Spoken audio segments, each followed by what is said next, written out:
Bonjour Jean-Claude Sontag. Bonjour. Alors, vous êtes pharmacien d'officine à Nancy, vous êtes enseignant à la faculté, enfin, vous êtes spécialiste de phytothérapie de longue date, et en ce début janvier, vous nous avez dit hors antenne que la plante que vous conseillez, c'est le curcuma. Alors, c'est quoi le curcuma? Eh bien, le curcuma, c'est une plante assez étonnante qu'on redécouvre parce que, bon, avant, c'était une épice finalement. On la redécouvre avec des propriétés thérapeutiques très intéressantes. Alors, elles sont multiples. Disons, les principales, c'est un antioxydant, c'est un anti-inflammatoire. Ça, c'est les deux grandes propriétés. On parle aussi de propriétés antitumorales qui ne sont pas d'ailleurs, qui sont vérifiées, qui sont travaillées dans le monde entier. Il faut savoir qu'il y a à peu près 2000 travaux actuels sur le curcuma. Donc cette plante-là, avec toutes ses propriétés, est très intéressante en ce moment parce que, entre autres, elle augmente l'immunité. Vous savez que le stress oxydatif est très important pour se défendre contre le stress oxydatif. On utilise des antioxydants. Le curcuma est un des premiers, tout premiers dans la classification américaine. Et par conséquent, c'est déjà la plante actuellement qui nous défend, qui augmente l'immunité et puis qui augmente les défenses et puis surtout aussi qui va avoir une action générale tonique par rapport à l'agression de l'hiver. Alors, c'est le curcuma qu'on appelle le safran du pauvre, non? C'est pas ça? Tout à fait, tout à fait. On utilise le rhizome et on le trouve bien sûr sous plusieurs formes. Alors là, il y a des choses importantes à dire. Il y a une forme très commune, puisque c'est alimentaire, qui est la forme poudre, qui est très intéressante. On rajoute du poivre. Pourquoi? Parce que quand on fabrique cette fameuse poudre, elle est chauffée à une température assez forte et que l'huile essentielle n'existe plus. Et que qu'est-ce qui fait passer les curcuminoïdes, c'est-à-dire la curcumine, et ses collègues dans le sang, qui sont des molécules qui sont très intéressantes, eh bien, c'est les huiles essentielles. L'huile essentielle qui possède trois matières premières, on va dire, trois complexes qui font passer ces molécules dans le sang. Donc, bien sûr, elles sont mortes avec la chaleur, et on utilise du poivre. Ça, c'est une tradition ayurvédique qui date de 300, 400, 500 ans. Et c'est pour ça qu'on l'utilise comme ça. La meilleure, à mon avis, la meilleure façon de l'utiliser, c'est tout simplement frais. Alors ça existe dans le commerce en jus, mais on peut le faire aussi soi-même, on peut râper du curcuma. Pourquoi? Tout simplement parce que l'huile essentielle existe, la nature est bien faite. L'huile essentielle existe et nous permet de faire passer dans le sang tous les bienfaits du curcuma. Donc c'est pour ça que toutes ces formes en poudre et en extrait sec sont un peu réductrices. Et je suis toujours pour utiliser les plantes dans leur complexité, dans leur ensemble, avec toutes leurs propriétés. Oui, puis en plus, quand on prend du curcuma râpé, on en prend finalement très peu. Est-ce que les doses sont suffisantes pour être considérées comme médicinales? Oui, dans l'alimentaire, bien sûr, c'est toujours un apport intéressant. On rajoute un petit peu de poivre et puis c'est bon, c'est un bon goût. Il faut penser aussi au plaisir de l'alimentation. Mais c'est vrai qu'il faut quand même en prendre pas mal. Par exemple, si vous prenez du jus, il faut prendre une bonne cuillère à soupe par jour pour avoir les propriétés. Là, au niveau antioxydant, vous avez pour 100 grammes de plantes, vous avez 350 000 ORAC. L'ORAC étant l'unité antioxydante officielle qui nous vient des États-Unis. C'est largement, admettons que pour 100 grammes, pour 10 grammes, vous avez 38 000 ORAC.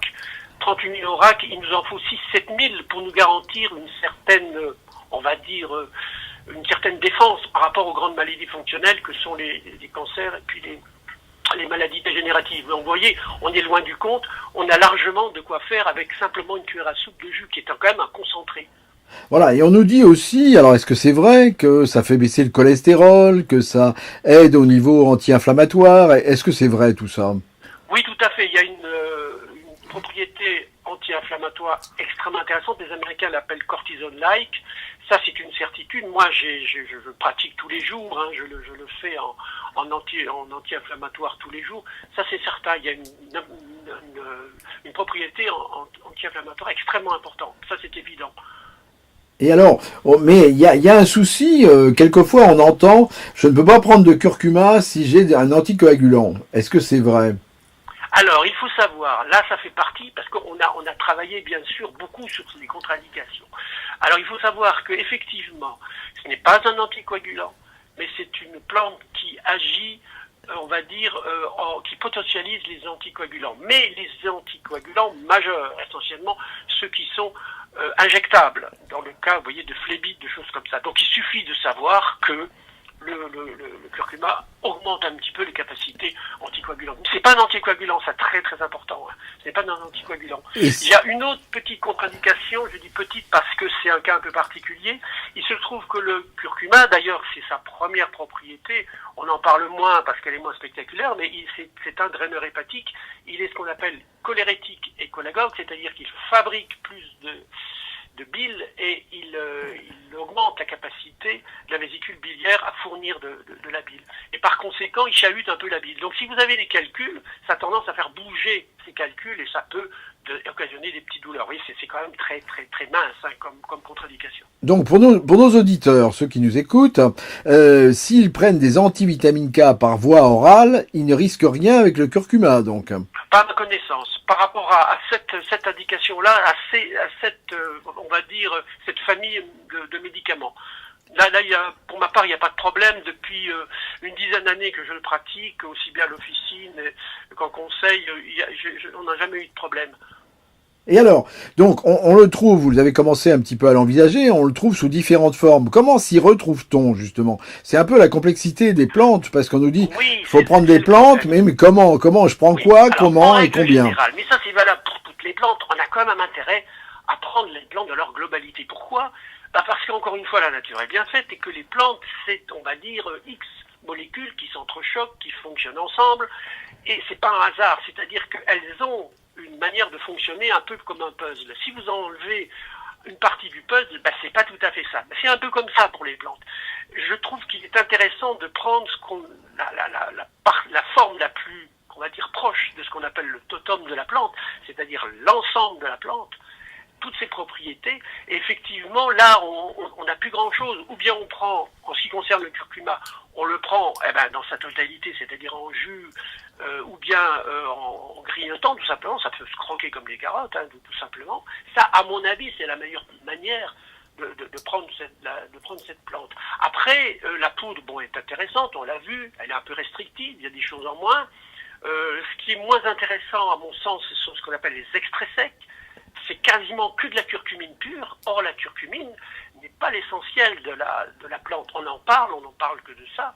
Ce qui est intéressant actuellement, et la majeure partie des travaux sont là-dessus, travaillent là-dessus, ce sont la partie, on va dire, aromatique, pour être plus large. Hein. C'est pas que l'huile essentielle, c'est tout ce qui tourne autour de l'huile essentielle. Et ça se trouve que dans la plante fraîche. Hein. C'est certain, puisque c'est détruit, je vous ai dit, dans la plante sèche. Et là, il faut utiliser la plante fraîche si on veut la globalité de la plante. Et alors, pour obtenir le jus, comment fait-on, en fait? C'est tout simple, vous achetez un extracteur de jus et vous pouvez couper les tranches. Les rhizomes. De rhizomes, oui.